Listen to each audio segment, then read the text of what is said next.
Greetings, Zombie Slayers, Slippy Jim here. Welcome to my high round solo strategy guide for the Black Ops 3 Zombies map, Zetsubou No Shima.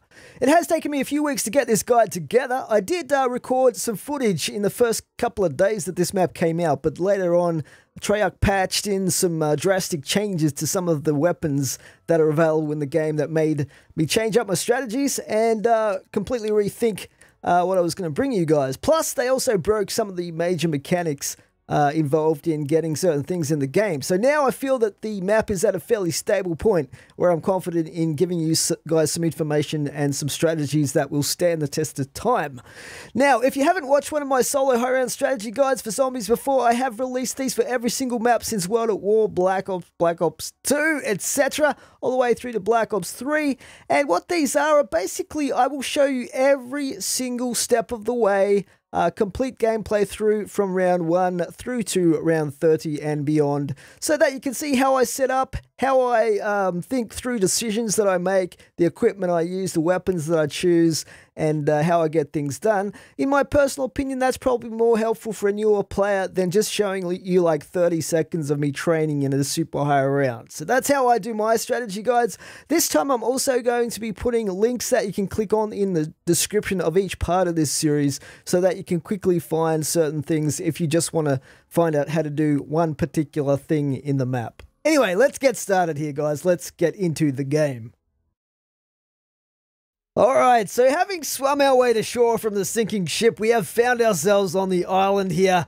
And what you want to do when you first wade to shore is take a look at the symbols on this small white altar here and try and remember those symbols, because we'll need to know that for a little bit later on here in round 1. You also want to make sure you look around and find the bucket located here in the starting area and collect that.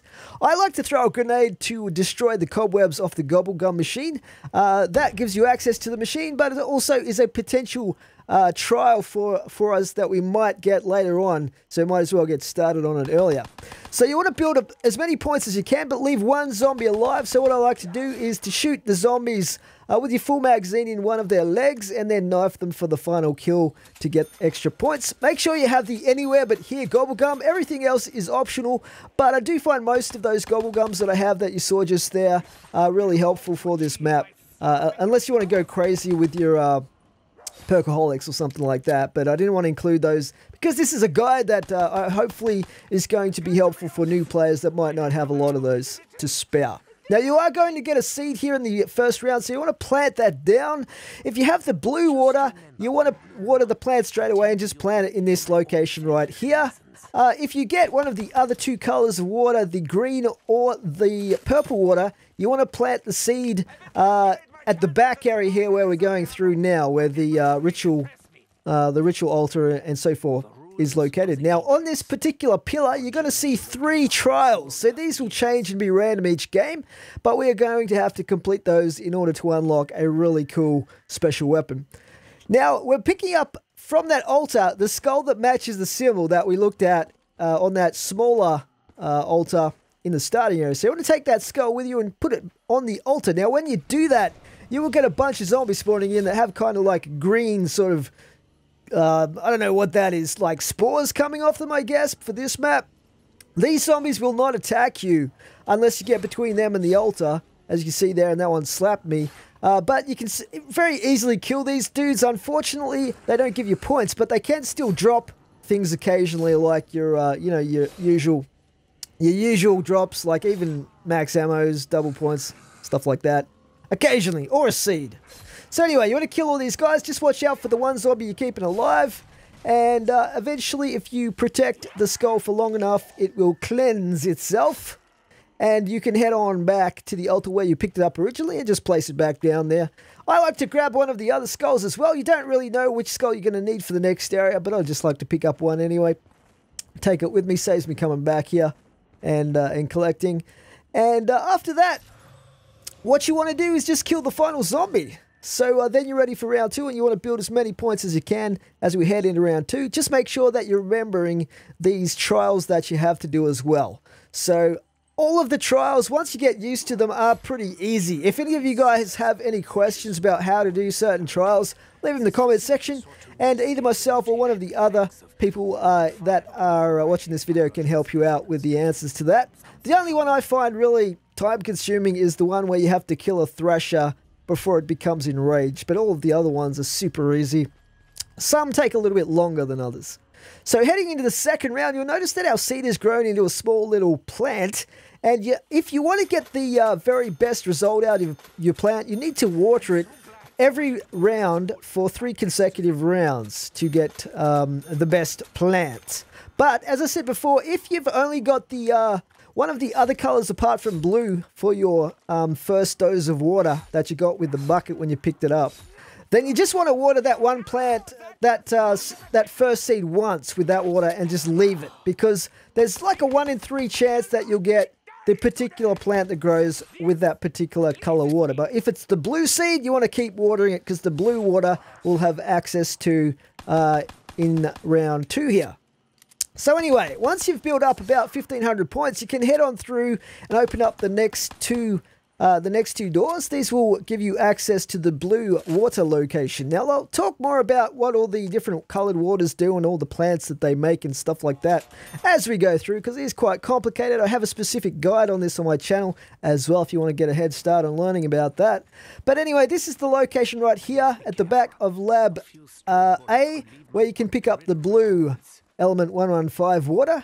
And I'm also going to show you guys where one of the parts for the shield is located back here. It's either going to be right here, where it happens to be in this game, or on one of these 2 columns right there. Anyway, once you've picked up your water, you'll now have 3 doses of water. So you can then plant any extra seeds that you've picked up and water all of those seeds. You want to get a good crop of plants growing here early on, because this particular color of water, the blue water, if you water a plant 3 times with this in 3 consecutive rounds, in the next round after that, you will get a reward plant, and that can potentially give you a fairly decent weapon like an SMG if you get lucky. Now we're going to pick up the KRM here. This is probably the best weapon to get if you get super unlucky with the plants and don't get any extra weapons off those, because it's going to let you get through turning on the power and also killing the Thrashers and basically killing any dangerous zombies like the sprinting zombies and stuff like that. Now here in round 3, we're going to pick up some more water, continue watering our plants, and we are going to be basically still knifing the zombies to get the maximum points from them.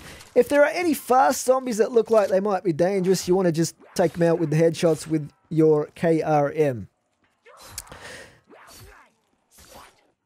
Now, the blue water, what that does when you water a plant with the blue water for 3 consecutive rounds, you'll actually get a reward plant, as I said before, and it can give you a pretty decent weapon, like an SMG, sometimes even a Gorgon, which isn't too bad for the lower rounds, or something like that, which is pretty sweet if you can get one of those. But it can also give you points, which are also helpful at this point in the game. It can give you power-ups as well, and pretty much anything that it gives you is going to be helpful. But if you only plonk a seed in there and you don't water it at all, or you only water it once or something like that, you are potentially going to get the crappy reward plant, which can give you a crappy weapon like the starting pistol. It can give you points, but it can also give you stuff like grenades as a troll or spawn a zombie at you. So you want to keep watering the plants. So what we're working towards right now is getting enough points to be able to open up all the areas we need to get to turn on the power switch. And you really want to try and have the power turned on prior to the first spider round, which is like a dog round. Comes around about round 5, 6, or 7. Just in case it comes at round 4, just before you kill the last zombie on round 3, I would recommend having a full bucket of water, which you'll need to power the generator if you haven't turned on the power yet in Lab A. And powering up the generator with a full bucket of water will turn on the power temporarily in Lab A, allowing you to drop the cage. But I'll show you dropping the cage and what all that's about a little bit later on, but it is essential basically to get one of the parts to build the wonder weapon, which is collected from the spider round. Anyway, still building as many points as we can. Here we got a drop. Here the double points, so that was kind of useful, even though it was at the end of the round, damn it. But we'll take what we can get at this point. And here you go, round 4. So I'm opening up Lab A just in case there is a spider round, but it is very, very early. Normally they will come at round 5, 6, or 7, as I said.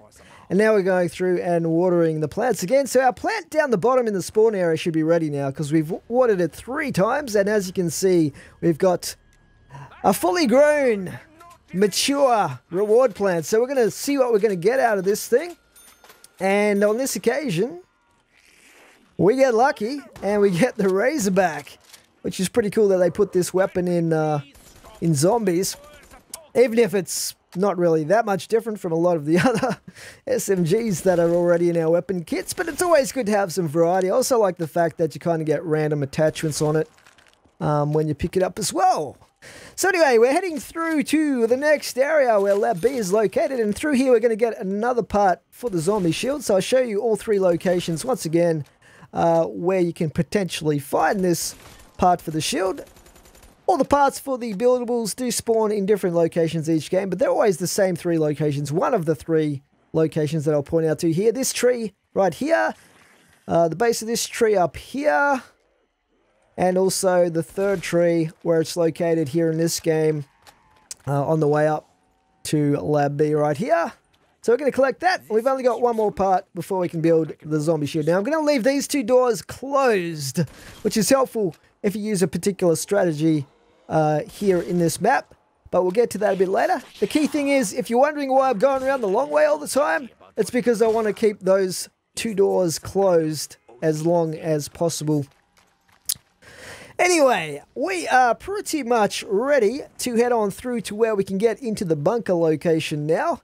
So we can actually open the door to the bunker. In order to open the door to the bunker, which is where the power switch is located, we actually need to power up the generator powered by the element 115 water in Lab A and also the one in Lab B. So that will require us to run around with full buckets of water to power up those 2 generators. Now, they will stay temporarily powered for a period of time. It's a fairly lengthy period, but at the same time, you don't want to waste time. You want to kind of power them both up as quickly as you can and then get through to the bunker. And you'll be able to open the door in the bunker if both generators, this is generator right here, if both of these generators are powered at the same time. So just heading back through here to get some more blue water back here. Looks like they put too much chloride in that pool. A few dead bodies in there. Anyway, we're going to head on through, and if you're super new to zombies, which you're probably not at this point, to Black Ops 3 zombies, you might wonder why I'm doing the weird slidey thing. Well, it basically allows you to move at sprint speed continuously, but the trouble is it's a little bit hard turning corners with it, but it's definitely the fastest form of locomotion. Unless they bring vehicles into the zombies, which would be pretty cool. Anyway, here we are at Lab B, so I've got a full bucket of water again, so we're going to power up the Lab B using the generator over here.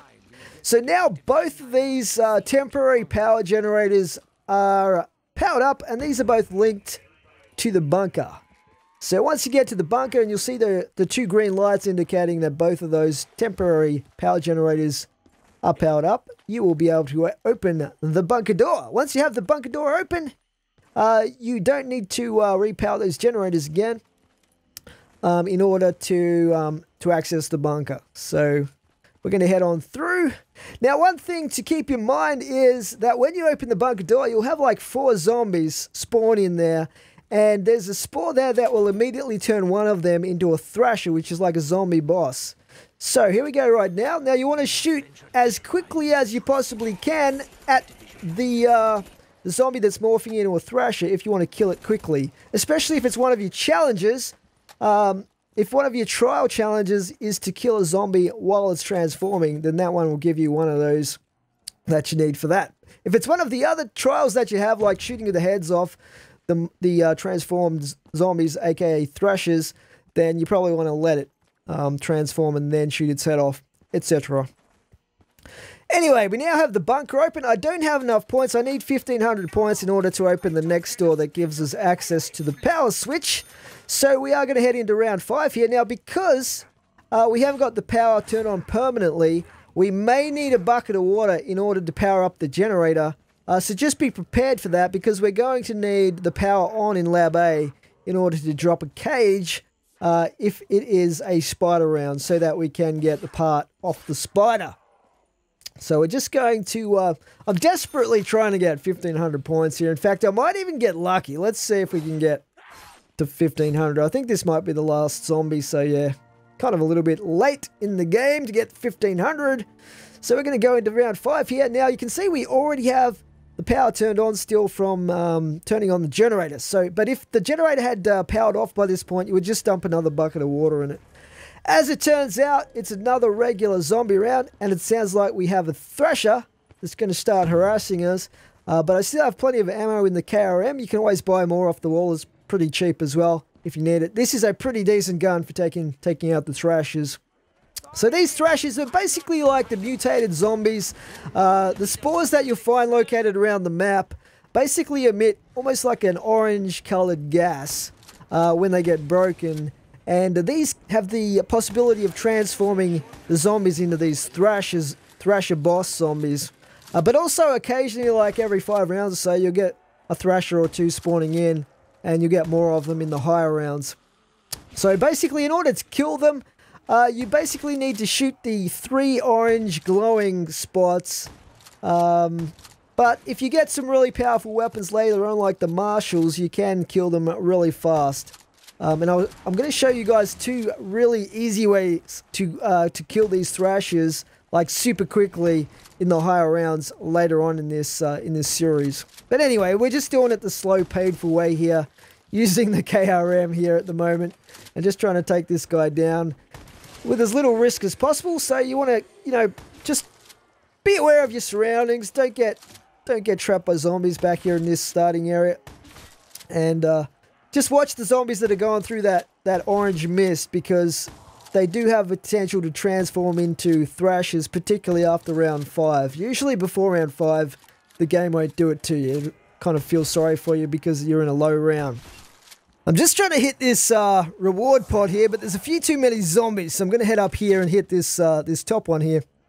And as it turns out, I get a power-up, the death machine, so that actually gives me my second trial. If you didn't notice already, the trials that I got in this game were to water the same plant 3 times, which is really easy, and I've already unlocked that one. Get a power up from a plant, which we just did then, and the third one, which I still have to do, is to kill 8 spiders with spores, which is a pretty easy one as well.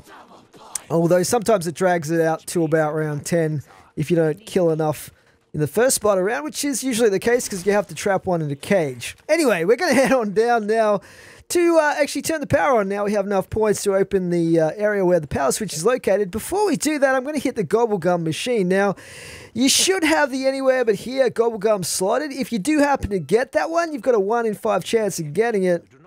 And you can actually activate that as soon as you go into the underwater room here to pop out to safety. But on this occasion, I don't get it. Now, you want to come down here and it tells you to unclog the underwater turbines. So you want to head into this underwater location and then just clear the cobwebs out of the turbines.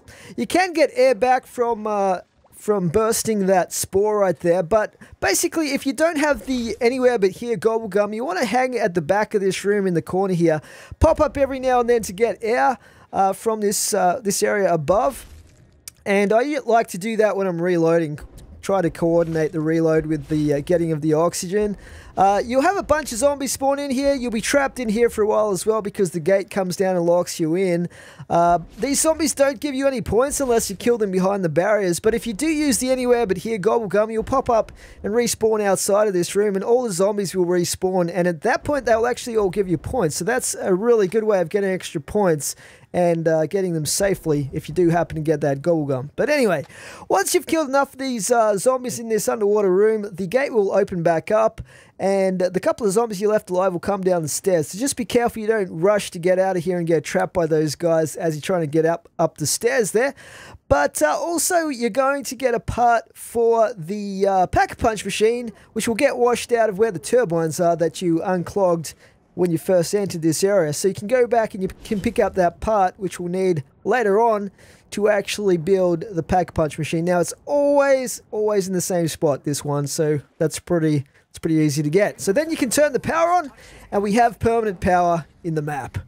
Okay, so now we have the power on, we have a couple of decent weapons, and we're going to head into the spider round very shortly. I'm going to show you guys how to build the new wonder weapon, the KT4, in the next episode, and some other tips and tricks as well as we head into the higher rounds. Please remember to rate and comment, and I'll see you guys in the next one. Thanks for watching, Slippy Jim out.